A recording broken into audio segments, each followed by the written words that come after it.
Panoorin natin kung bakit napasayaw si Efren Reyes sa rack na ito.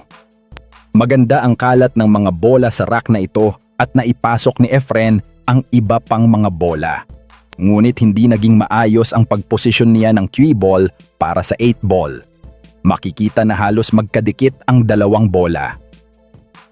He might be able to, but how do you control the white off something like this? There's no way to control the white. He's going to run and run and run. Now he's going to miss this shot and... Gumawa si Efren ng napakanipis na tira at naipasok sa corner pocket ang 8 ball. Dito ay napasayaw si Efren sa tuwa dahil tila ba nag-isip muna ang 8 ball kung papasok ito sa butas. Palakpakan at hiyawan ng mga nanonood at tinapos ni Efren ang rack na ito. Right there. That was huge. You know, 9-6 now.